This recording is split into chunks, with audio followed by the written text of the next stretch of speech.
Ladies and gentlemen, I did want to discuss some of the 2028 rumors that have been trickling in the past few days regarding really three main different people. Although you could argue it's four people. We'll talk about Kamala a little bit. But mainly Hillary Clinton and AOC. Both of them, there's been speculation now. First, it was with Hillary. Now it's with AOC that they're both going to be running in 2028. And before I even get into it, I don't think this is going to happen. I don't think AOC might run, but I don't think they'll pick her. Hillary, I don't think is going to run. I'm guessing that one is just attention. She wants to be in the news. What is she going to be, 81 years old? That would be going way, way, way back for the Democratic Party. I do not think that's going to happen at all, but I'll talk about Hillary here in a little bit. This AOC rumor, she could run for president in 2028, according to The Hill. One Democrat strategist said their party is impressed with AOC's ability to cut through the BS and tell it like it is. She's someone who can cut through the noise and doesn't talk like Washington. They like her ability to connect with young voters, yada, yada, yada. And we have seen AOC kind of, it seems like, at least a little bit, tone down the extremely socialist rhetoric. She's kind of coming back more so into being a moderate Democrat, which is kind of what you have to be if you're going to run for president. We saw what Kamala Harris did in terms of how she approached her run for president, basically totally abandoning all of her previous political positions before the year 2020. And with AOC, it seems like she's kind of slowly doing the same thing. It seems like she will be running for president. I don't know if it's going to be in 2028, 2032, or whenever, but my guess is it would probably just be to get some national notoriety. It would be shocking AOC with where she is politically and just her personality and the fact that we just saw someone like Kamala really struggle. I would be shocked if AOC, especially with how young she is. And I know people are saying, well, the Democratic Party wants to get younger, but really that young? I really think they're going to make a run at Jon Stewart. I think there's going to be a lot of people within the Democratic Party that see Jon Stewart very similar to Donald Trump, with the idea that Stewart is not establishment. He's not a career politician. He doesn't have that label. And I think that might be the direction they decide to go, or at least there's going to be a large contingent within the Democratic Party that wants to back him if he does end up running. When it comes to AOC, in terms of winning a general, I would just say too liberal. I mean, you could say she's like the liberal Vivek. We saw Vivek run when he was just above the age you had to be to run in 2024, and he was kind of like the more radical conservative type. AOC is maybe the more radical liberal type.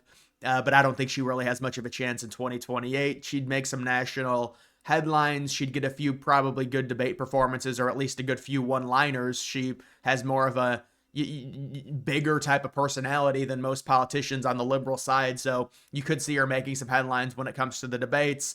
I would be shocked if AOC was the nominee for the Democrats in 2028. And all of these rumors are absolutely meaningless 3 years before a primary or whatever it is. It might be even more than 3 years before the primaries are around there.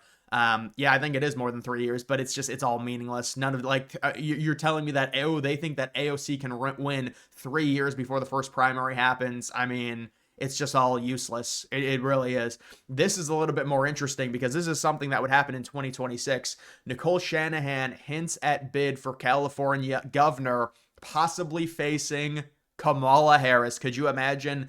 Now, I know there are people that are saying Kamala Harris is going to try and run again in 2028 for the president, and that's certainly not going to happen. Democrats would never allow it. I know she's won like 3 or 4 polls. Win is a relative term. A lot of those polls, when you look at like the Democratic nominee for 2028 that they've done since the election, Kamala will be at like 35, and then like undecided will be at 25. So, I mean, there's just no way it's going to be Kamala. A lot of that's just name recognition. People know who she is. They really don't know anyone else within the Democratic Party very well. But could you get Nicole Shanahan against Kamala Harris, and then imagine California votes for Kamala Harris? It's going to be kind of funny to see, like, if this does happen, because Nicole Shanahan now, I know she's really liked by a lot of conservatives. I could see her doing well in that imagine Kamala loses again, this time in California. It would just be funny. It's kind of an interesting race idea for 2026. that would certainly be unique. You would have to say Kamala would be the favorite just because of how liberal California is, but who knows? A lot of people's opinion on Kamala, a lot of liberals' opinion, I'm sure, is a lot worse. I mean, you lose to Donald Trump and you lose in the fashion that she did, that's not going to help your likability. There's just no, there's no two ways about it. And then you also do have Hillary Clinton sparking speculation that she'll run for president in 2028. This is another one. I can't see this happening. It makes no sense for the Democrats with what they've said after the election. Their autopsy has been, we need to get younger. We need to get maybe less establishment. Hillary doesn't check off either of those boxes. She's the polar opposite of less establishment and younger. She would be 81 in 2028. And so this is just, I want to get some headlines. It's funny. I mean, she lost to Trump in 2016. I mean, I guess maybe, you know what? It'd be funny to see Hillary come out and say, I mean, you know, I might have lost to Trump, but I won the popular vote. She just goes after Kamala because, I mean, she did do better than Kamala did. That is true. But it was more epic in 2016 because Hillary was supposed to win by so much, and it was just such a crazy upset. In 2024, the only people that thought Kamala was going to win in a landslide were delusional Democrats. Any of those polls, you look at them and you compare them to 2016 or 2020. I guess you could cope and say Kamala was going to win by, you know, maybe by like 20 electoral votes. Maybe she ekes out a victory, winning the blue wall. But nobody thought that Kamala was going to win. Nobody legitimate thought that Kamala was going to win like they thought Hillary was in 2016. That was an absolute shocker when Trump won in 2016. And that's why 2016 is always going to be, for me, better than 2024 because, you know, I predicted 2024 exactly correct. And it's not like it's that crazy hard. It just comes down to, I mean, we knew Trump was probably going to do better in the polls based on prior history, based on his performance in 2016 and 2020. And the polls were way better for Trump in 2024 than they were in 2016. It would be very hard to predict a Trump win in 2016.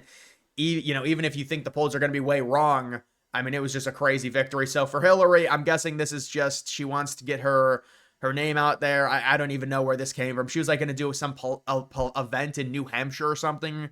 It's like, there's just no way. For me, there's no, I think AOC, there's a higher chance for AOC than Hillary.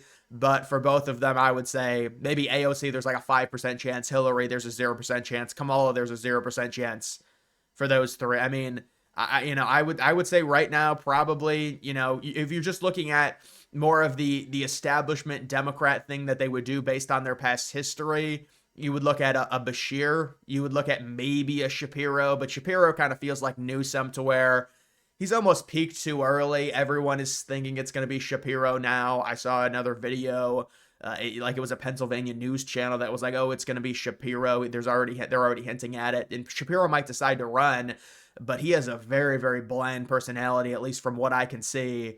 It wouldn't shock me at all if Jon Stewart does decide to run, that he would get significant backing as the Democratic populist, as someone that would fight for the workers. Again, he sheds that establishment label. He doesn't have it.